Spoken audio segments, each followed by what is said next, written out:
본문의 내용은 이런 내용입니다. 주님이 죽으셨다가 부활하신 다음에 디베랴 바다에서 고기를 잡고 있는 7 제자들에게 나타나신 내용입니다. 주님께서 고기 잡고 있는 제자들에게 나타나신 분명한 목적은 하나였습니다. 그들에게 다시 한번 하나님의 일을 할 수 있도록 하기 위해서 우리 예수님은 나타나신 것입니다. 주님께서 제자들에게 오셔서 그들에게 어떤 은혜를 주셨는지 그 내용을 살펴보면서 하나님 앞에 은혜를 받으려고 합니다. 첫 번째는 무슨 은혜를 주셨냐면요,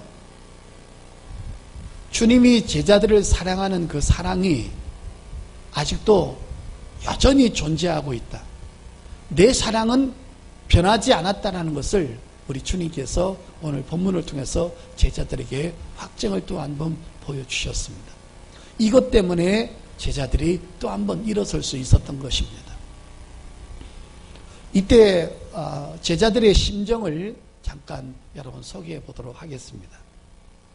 베드로를 포함해서 11명의 제자들은 엄청난 절망과 죄책감에 빠져 있었습니다. 가룟 유다는 죽었지 않습니까? 그리고 11명이 남았는데 그 11명은 무지무지한 절망감과 자기 자신에 대한 그 죄책감, 어떤 사람은 자기 자신을 무지무지에 싫어했을 것입니다. 그런데 이 11명의 제자 가운데 특별히 베드로는 다른 제자들보다 더했을 겁니다.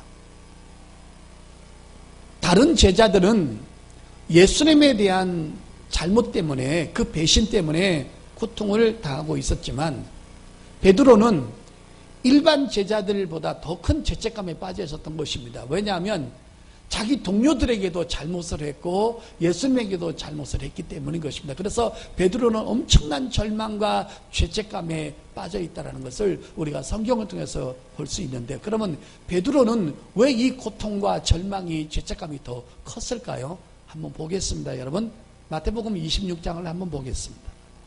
자, 마태복음 제26장 31절부터 보겠습니다. 그때 예수께서 제자들에게 이르시되 오늘 밤에 너희가 다 나를 버리리라. 기록된 바 내가 목자를 치르니 양의 떼가 흩어지리라 하였느니라. 그러나 내가 살아난 후에 너희보다 먼저 갈릴리로 가리라. 주님은 신이기 때문에 앞으로 어떤 일이 벌어질지 다 알고 계시는 거죠. 그런데 이런 말을 했을 때 33절에 베드로가 뭐라고 그러냐면, 베드로가 대답하여 이르되 모두 주를 버릴지라도 난 결코 버리지 않겠나이다.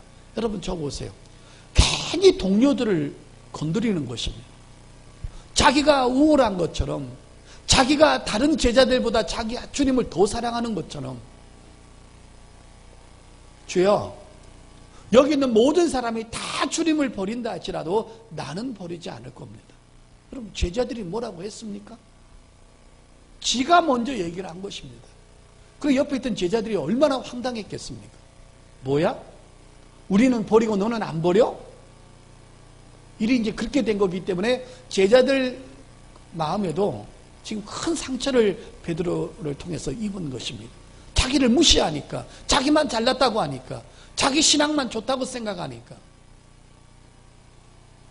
근데 어떻게 됐습니까? 35절에 제자들을 향해서 조금 공격성 있는 발언을 하더니만 갑자기 35절에 베드로가 이르되 내가 주와 함께 죽을지언정 주를 부인하지 않겠나이다 하고, 보세요, 모든 제자도 그와 같이 말하니라. 그러니까 뭐라고 그랬습니까? 베드로가 내가 목숨을 걸고 얘기를 하는데 내가 죽는 한이 있더라도 나는 주님을 떠나지 않고 주님을 부인하지 않습니다. 그 옆에 있던 제자들도 우리도 그렇습니다. 다 그렇게 말을 했죠. 지금 베드로는 자기가 신앙이 좀 더 월등하다고, 내가 너희들보다 신앙이 좀 더 좋다고 괜히 제자들까지 걸고 넘어졌던 것입니다. 그렇게 호언장담하고 예수님에게는 배신하지 않겠다고 장담을 하고, 제자들 가운데는 내가 너희들보다 신앙이 더 좋다라는 것까지 얘기했던 베드로도 처절하게 주님을 모른다고 맹세하고 저주하고 부인을 하게 되었던 것입니다. 그리고 여러분, 지금 디베랴 앞바다에서 고기를 잡고 있는 것입니다. 자신에 대한 죄책감, 절망감. 그리고 여러분, 지금 이 제자들에게 가장 큰 고통이 무엇일까요? 잘 한번 생각해 보십시오. 바로 이런 것입니다. 하나님의 일, 영적인 일, 생명을 살리는 일, 거룩한 일을 했던 그들이 그 하나님의 일을 하지 못하고 지금 겨우 목구멍을 채우기 위해서, 먹고 살기 위해서 디베랴 앞바다에서 고기를 잡고 있는 자기들을 보니까 너무 한심한 것입니다. 고기 잡고 있던 그들이 그것을 버리고 주님 앞에 와서 은혜 받고 주님의 제자가 되어서 주의 일을 하고, 고기를 낚던 사람이 생명을 낚던 사람으로 살았던 그들이 이제 생명을 낚던 일을 저버리고 다시 고기를 잡고 있는 일을 하고 있으니까 그들에 대한 이 고통은 이루 말할 수 없는 것입니다. 저는 이것들을 충분히 목자로서 이해할 수 있습니다. 여러분에게도 한번 이 질문을 한번 드려보겠습니다. 여러분 삶 가운데 하나님을 섬기는 일이 없다면 얼마나 끔찍한 일이 되겠습니까? 이건 진짜 끔찍한 일인 것입니다. 여러분, 어떤 사람이 나한테 너 돈을 500억을 줄게,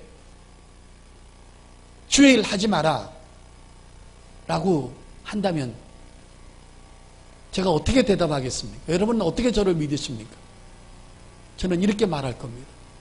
500억도 주시고 주의 일은 주의 일대로 하게 하시고.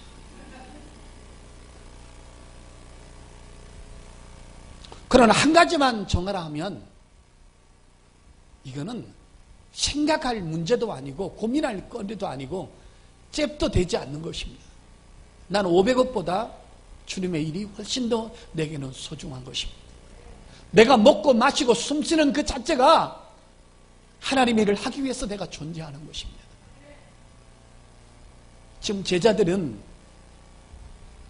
지금 베드로가 말이죠, 그 고기를 잡을 때 그 심정이 어떻겠다는 것을 우리가 감히 직감을 할 수 있습니다. 영혼을 낚던 사람들이, 생명을 주님 앞에 인도했던 그들이, 생명의 사람인 그들이 생명의 일을 하지 못하고 생명이 없는 고기를 낚고 있으니까 이들의 상실감과 절망은 이루 말할 수가 없는 것입니다. 그날 먹고 살아야 되니까, 가족을 돌봐야 되니까 가장으로서 또 고기를 잡으러 디베랴 앞바다에 가서 밤이 맞도록 고기를 잡았습니다.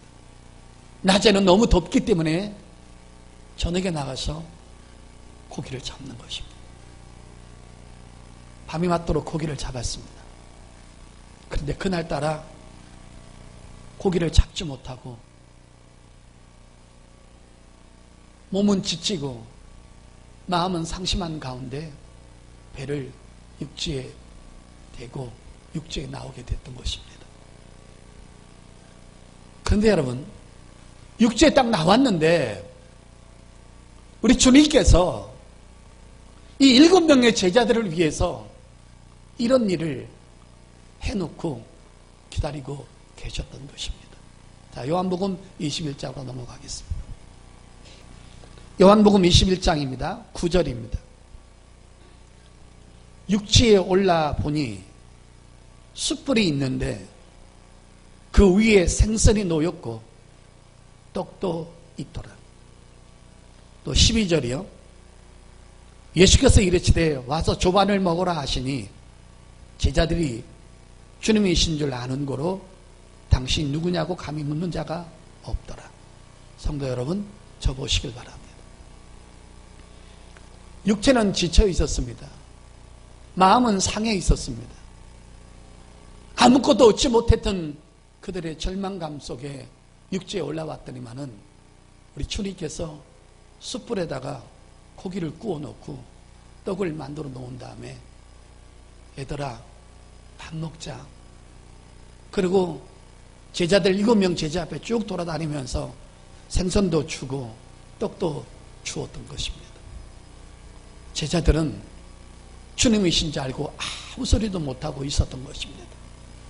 차라리 야단을 치시지. 너희가 그럴 수밖에 없었느냐고 질문이나 하시지. 그렇게 따뜻한 마음과 눈과 언어로 얘들아 밥 먹자. 성도 여러분, 제가 이 설교를 준비하면서 저의 어렸을 때 못난 부분을 한 가지 설명하려고 합니다. 저희 집안은 형제였습니다. 제 위에 형이 있고 제가 막내였습니다. 그런데 제 마음에 큰 상처가 하나가 있었습니다. 그건 뭐냐 하면 항상 엄마 아빠가 형을 먼저 챙기는 겁니다. 여기 장남들은 충분히 이해하고 차남들도 이해할 겁니다. 추석이나 명절이 되면 옷을 사오면 형이 1년 입었던 것을 나를 주고 형은 항상 새 옷을 입었습니다. 그게 어린 마음에 늘 상처가 되었습니다. 밥을 먹을 때 소고기국을 뜨면 항상 어머니가 소고기 많은 것을 형한테 주고 나를 조금 주었습니다. 그게 늘 상처가 되었습니다. 항상 형, 우리 집의 마다를 그것이 늘 저를 따라다녔습니다. 그래서 어떨 때 형만 보면 미워서 어린 마음에 형이 어디 입양 갔으면 좋겠다는 생각을 할 때가 있었습니다.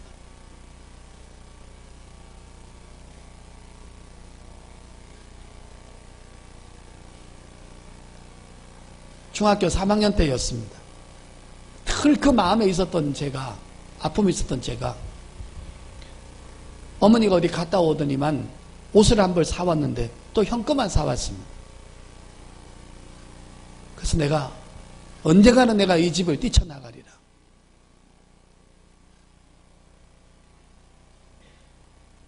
그러다가 겨울 방학이 됐습니다. 기회가 여기다. 편지 한 장을 써놓고는 어머니 막내를 앞으로 찾지 마십시오. 나는 집을 떠납니다. 그러고는 친구 따라 김천에 가서 한 보름 동안 살았습니다. 형이 안 보는 게 너무 좋았습니다. 엄마 안 보는 게 너무 좋았습니다. 그리고 20일이 됐는데 어머니가 나를 찾아왔습니다.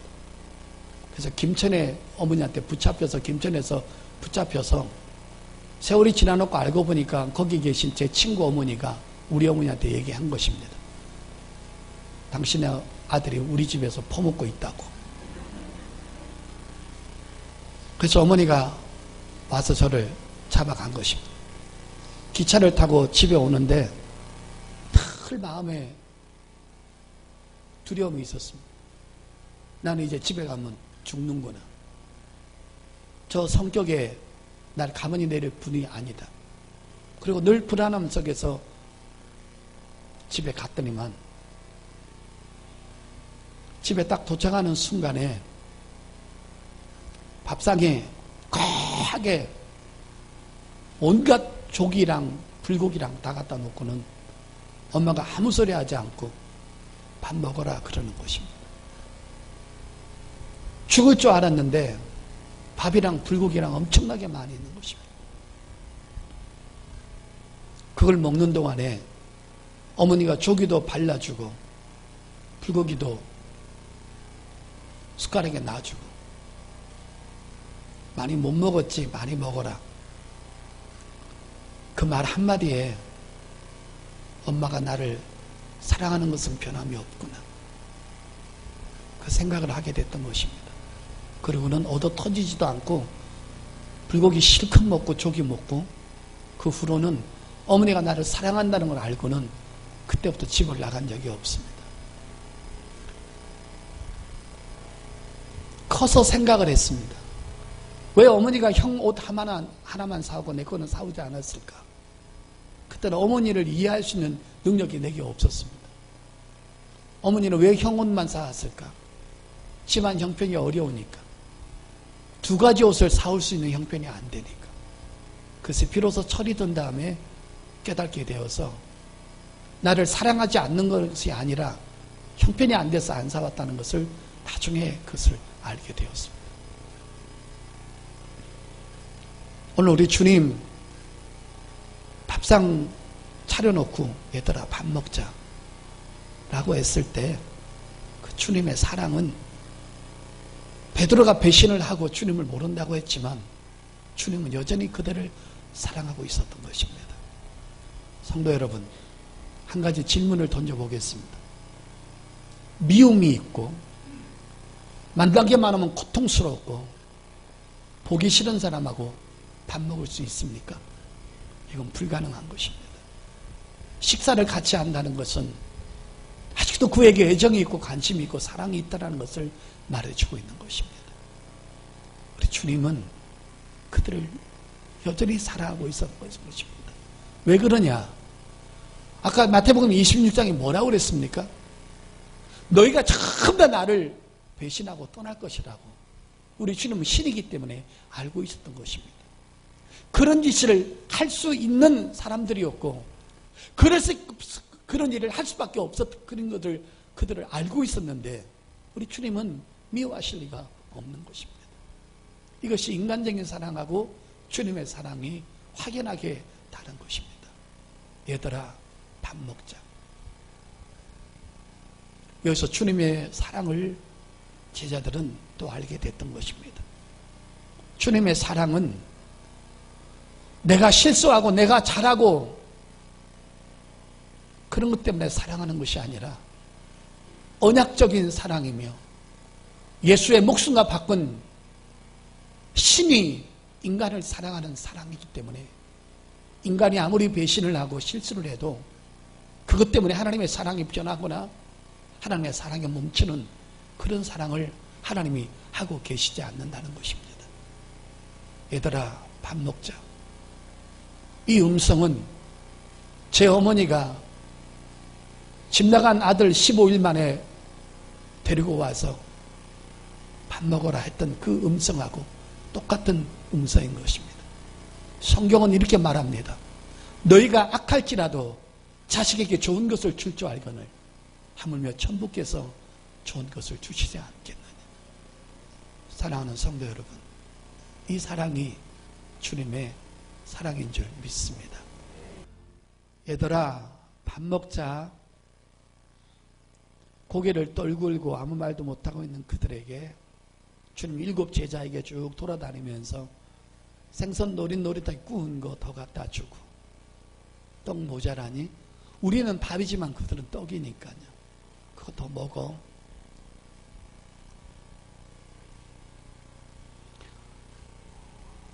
베드로가 또 제자들이 배신하고 정죄하고 침뱉고 저주하고 인간적인 면에서 주님을 배신했다 할지라도 하나님께서도 인간적인 관계성과 사랑을 가지고 너희들 왜 그랬니? 그렇게 말하지 않으셨습니다. 내 실수와 행위와 관계없이 하나님은 아가페적인 사랑, 신적인 사랑으로 우리를 사랑하고 있음을 믿으시기를 바랍니다. 여러분, 요한일서 4장입니다. 이 사랑을 하나님이 먼저 시작하셨습니다. 요한일서 4장 9절 10절입니다. 하나님의 사랑이 우리에게 이렇게 나타난 바 되었으니 하나님이 자기의 독생자를 세상에 보내심은 그런 말미암아 우리를 살리려 하심이라. 사랑은 여기 있으니 우리가 하나님을 사랑한 것이 아니요 하나님이 우리를 사랑하사 우리 죄를 속하기 위하여 화목제물로 그 아들을 보내셨습니다. 사랑하는 자들아, 하나님이 이같이 우리를 사랑하셨은즉 우리도 사랑하는 것이 마땅하도다. 아멘. 여러분, 하나님은 사랑의 중독자가 되셨습니다. 이 지구상에 수많은 피조물을 만들어 놓으셨는데 하나님은 오로지 인간에게만 사랑이 꽂히셨습니다. 성도 여러분, 중독이 왜 무서운지 아십니까? 도박에 중독되고 이성에 중독되고 명예에 중독되고 세상 것에 중독되고 술에 중독되고 마약에 중독되고 중독이 왜 무섭습니까? 그것 외에는 다른 것 어떤 것이 보이지 않는 것이 중독인 것입니다. 그래서 노름에 손을 대면 거지가 될 때까지 하는 것입니다. 왜? 노름 외에는 보이는 게 없기 때문인 것입니다.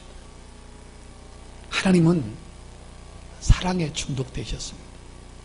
사람 외에는 보이지가 않습니다.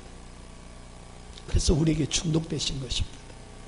그래서 내가 아무리 실수하고 내가 잘못하고 내가 주의 뜻대로 살지 못해도 하나님은 예수 바깥에 있을 때도 하나님을 우리가 전혀 몰랐을 때도 우리를 사랑하고 기다리셨는데 주님 안에 들어와서 좀 잘못했다고 해서 그분은 우리를 실망하거나 우리에게 사랑을 멈추지 않습니다. 그것이 하나님의 사랑인 줄 믿습니다. 근데 여러분, 지금부터 하는 말씀을 잘 한번 들어보십시오. 인간에게는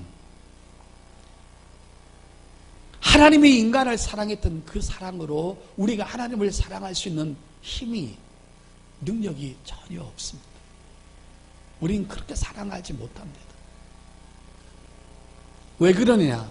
우리는 죄성을 갖고 있기 때문에 자꾸만 관계성의 사랑을 요구하는 것입니다. 내가 너를 사랑한다고 하면 너는 나를 사랑해야 돼. 내가 너를 밥을 한번 사면 너도 한번 사야 돼.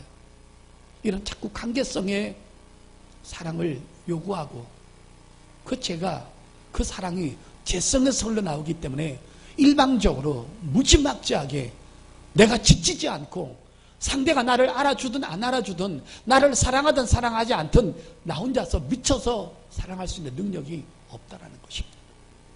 사람이 사람에게도 없는데 하물며 하나님을 사랑할 수 있는 힘이 우리에게 어디 있겠습니까? 없는 것입니다. 그런데 여러분, 우리가 하나님만큼은 안 되겠지만 그래도 하나님의 그 사랑 같은 거, 하나님의 인간을 끝까지 사랑하시는 그 사랑의 힘을 우리가 한 가지 배울 수가 있다는 것입니다.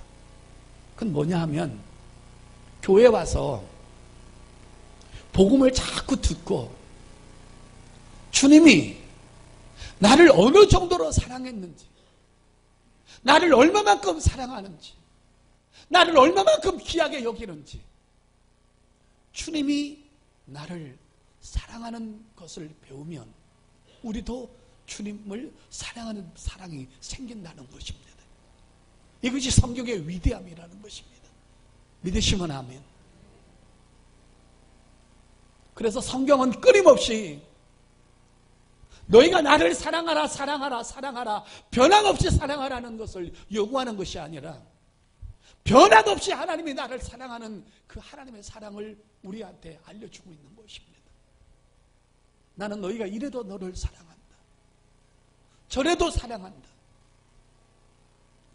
하나님의 사랑을 성경을 통해서 우리에게 알려주고 그 사랑을 소개해 주는 것입니다.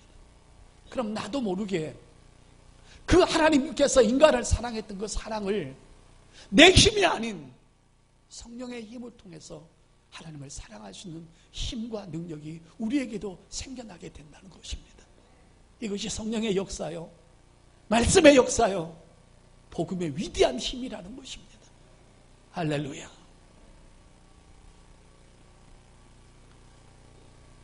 여러분, 주님이 우리를 바라보는 눈, 우리를 바라보는 생각, 우리를 바라보는 마음, 우리를 바라보는, 그리고 우리를 바라보고 날마다 입을 벌려서 하시는 그 언어가 어떤 것인지 아십니까?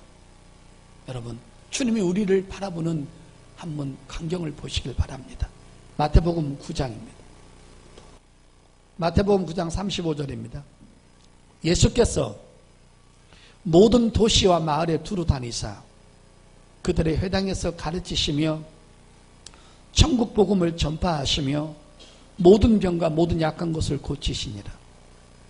무리를 보시고 불쌍히 여기시니 이는 그들이 목자 없는 양과 같이 고생하여 기진함이라. 여기서 보니까 불쌍히 여기신다는 말, 이거 꼭 기억하시길 바랍니다. 이 바로 하나님의 자비인 것입니다. 긍휼하심인 것입니다. 이 변하지 않는 하나님의 거룩한 속성인 것입니다. 나를 보실 때 턱을 불쌍히 보시는 것입니다.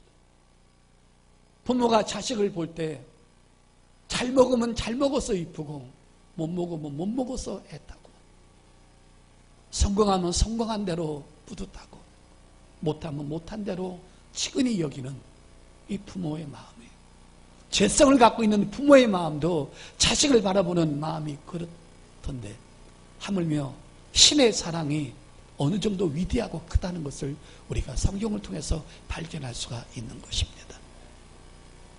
사랑하는 성도 여러분, 자식이 언제 방황하는지 아십니까? 자식이 언제 집을 뛰쳐나가는지 아십니까?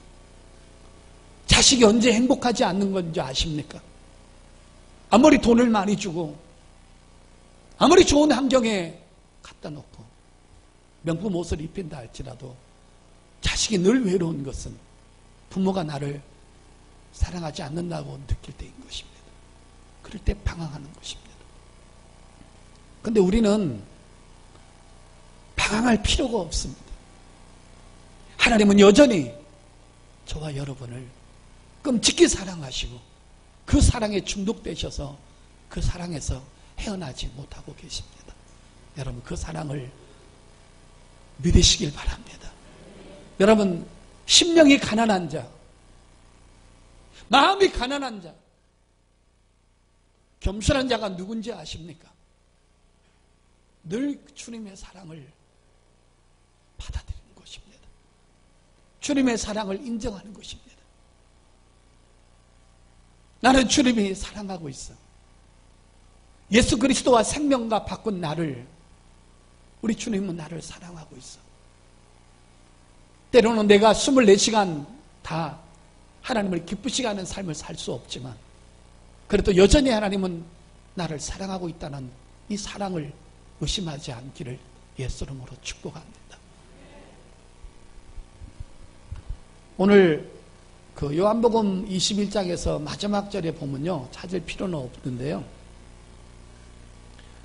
주님이 생선 구워놓고 떡 먹이면서 얘들아 밥 먹자, 마음을 다 풀어놓은 다음에 주님이 딱 한 가지 하십니다. 내 양을 치라. 다시 한번 영적인 일, 하나님의 사명을 그에게 주셨습니다. 그 주실 때 한 가지가 뭐냐 하면, 내가 너를 이렇게 사랑하니까, 내가 너희를 이렇게 견딜 수 없을 만큼 중독돼서 사랑하니까 내가 너희를 사랑하는 것 하나만은 기억하고 너희가 그 사랑을 가지고 내 양을 치고 내 양을 먹이고 생명을 인도하라고 말씀하고 계신 것입니다.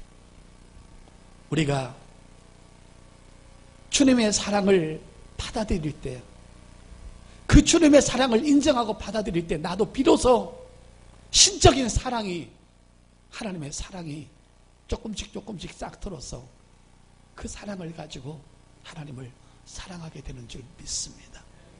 그리고 교회를 사랑하게 되고 복음을 전하는 주의 종들을 사랑하게 되고 피로 나는 주의 성도들을 사랑하게 되고 어린 영혼들을 사랑하게 되고 내 건강을, 내 물질을, 내 재능을 주님의 양들을 위해서, 주님의 일을 위해서 우리가 헌신하게 되는 줄 믿습니다. 이 사랑 없이 자기 열심으로 하게 되면 언젠가는 무너지는 것입니다. 이것이 바로 감정적인 신앙이요, 감정적인 사랑이요, 육의 사랑인 것입니다. 그러나 주님이 원하는 것은 내 목숨을 버리면서까지 너희를 사랑하는 그 주님의 사랑을 너희가 먼저 깨닫고 그 사랑을 덧입을 때 우리는 이 사랑을 가지고 교회를 섬길 수 있고 어린 영혼들을 섬길 수 있고 어린 영혼들을 또 귀하게 여길 수 있고 성도 하나하나를 귀하게 여기면서 그 영혼을 실족시키지 않도록 하기 위해서 몸과 마음과 입을 우리가 늘 조심하면서 이 길을 걸어가게 될 줄 믿습니다. 오늘도 주님의 사랑이 내 영혼에 흐르고 내 마음에 흐르고 내 생각에 흐르고 있습니다. 그분의 사랑을 받아들이십시오. 그분의 사랑을 의심하지 마십시오.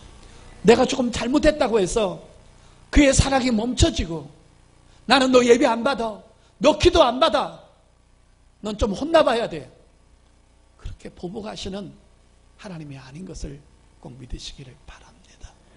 여러분, 칭찬은 사람을 춤추게 합니다. 여러분, 사랑의 사람들이 되십시오. 주의 사랑을 가슴에 품고 남편에게도 아내에게도 성도들에게도 말 한마디 항상 따뜻하게 하시고 사랑의 언어 피우셔서 여러분 주위를 행복하게 만드시고 여러분도 행복하게 하는 저와 여러분 될 수 있기를 예수 이름으로 축복합니다. 성경은 주님의 사랑을 끊임없이 전해주는 것입니다. 여러분 이 사랑을 품고 성령의 힘으로 주의 사랑 가지고 주의 일 열심히 하고 하나님을 잘 섬기고 교회 잘 섬기는, 이웃을 잘 섬기는 저와 여러분 될 수 있기를 예수 이름으로 축복합니다.